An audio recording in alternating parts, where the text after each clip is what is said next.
Our Shift Collective, onto our Friday workout here.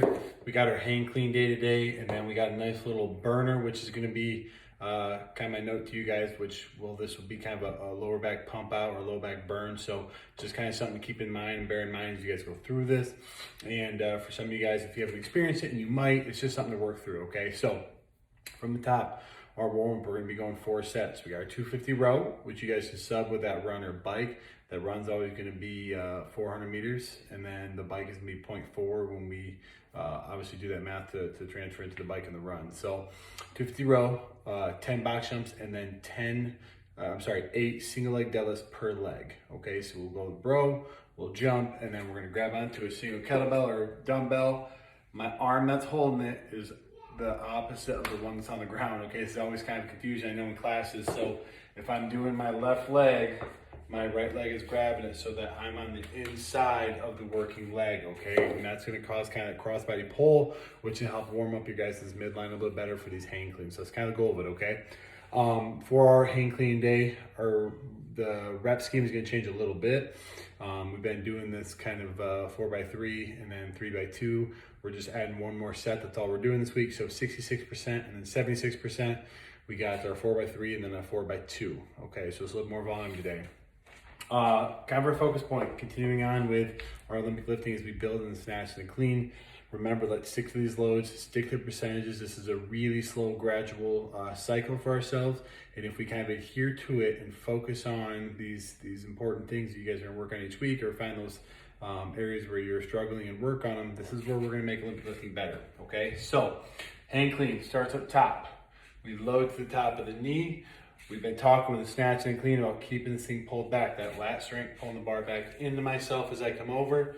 I come up and extend. The best part about a hang clean, why I like hang cleans, is it really helps people develop this. All right, this kind of unused by so many people, shrug and pull to get all this upper body moving load. So we load up from here. I come and I jump. This big old jump and shrug. I should be all the way on my toes as I drive through and then into that top position. From here, as I pull under, I'm gonna kick my butt back, catching in that, what we've been talking about every week, catching in that start of that front squat position, or that butt back, slight lean in my torso. If I'm doing an air squat and just set a barbell in my front rack, that's where I should be. So let's keep kind of focusing on that. Videotape yourself, have somebody watch you.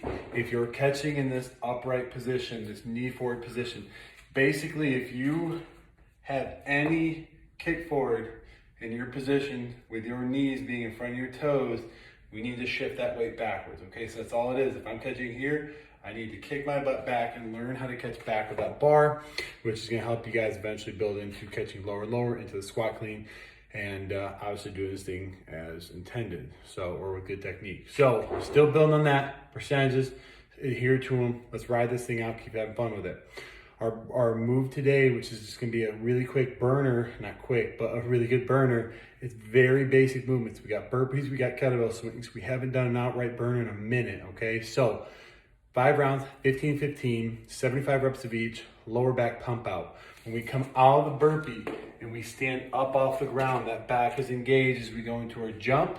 We engage our back as we reach back to the floor. We then got a kettlebell and we're engaged in the back. We're engaged in the back through the swing, and then it's a boom, quick low at the back. So if you guys experience what we call lower back pump out, which is where your back is so full of fluid and super tight, and actually what's happening is that your nervous system, your brain, is sensing a lot of shear and pull in your spine. So what it does, it locks your spinal erectors down and it fills it full of blood. So you have 2 things going on. You have a muscle spasm, and then you have this kind of pump out, which is what we call the lower back pump out. But this pump, same thing you get in your arm if you did a bunch of stuff and you're like, I'm feeling a pump. It's in your spinal erectors. It's not dangerous, you're not hurt, it's really uncomfortable, okay? So it's the only thing, I've told a lot of people, it's the only thing that's ever made me stop a workout. Now typically what I'll do is I'll work through it, and I'll just make sure that I can either lighten the kettlebell, or what I'll do a lot of times in kettlebell is instead of leaning over, I'll kind of catch a little bit more in like this push press dip, and it allows me to not lean forward so much. And then the burpees, what I'll start doing is stepping up and stepping down, and that helps take a little bit of load off my back. So I would just kind of encourage you guys to maybe just slow down your pace. I know it sucks. Trust me, I've had like hundreds of lower back pump outs. People who experience them get them a lot. And I'm somebody who has a weaker back, and I've experienced quite a bit. So I encourage you guys just to work through it. If you feel like it's so painful that it's a bad pain, then for sure stop. But if you're getting what I'm explaining, which is this kind of not tightening, muscle spasm, achy feeling, and it's really uncomfortable, but you're not hurt, just kind of make a couple of those changes and keep trying to push through, okay, guys? So, warm up, we got our load. We're continuing on these hang cleans. Build it, please build it, guys. Do not just get through the dang movement, accept your crappy form, and then come at us later, or come, not even worse than that, come at yourself later, telling yourself you're not getting better, and oh, I suck, I never improve in these movements, guys. This is where we do it. It's technique and Olympic lifting, technique and speed. It's done at light loads, not heavy loads in Olympic lifting. When we really, really refine those movements, we get really good, then we'll carry on to heavy loads, okay? But very few people even have that technique where they can really drive home heavy loads all the time and get better. So really, really focus on this, guys. You know, us as coaches, we're doing our percentages, we're sticking to them. So I really encourage you guys to do it, okay? And I'm not gonna beat that too much, but every week I'll beat it a little bit, okay? So happy Friday, enjoy your hang clean day, enjoy the burner, be careful of that lower back, guys. Just try to play around it if you guys can. Kick butt, have fun, and one more day we get to join the weekend, guys. So take care.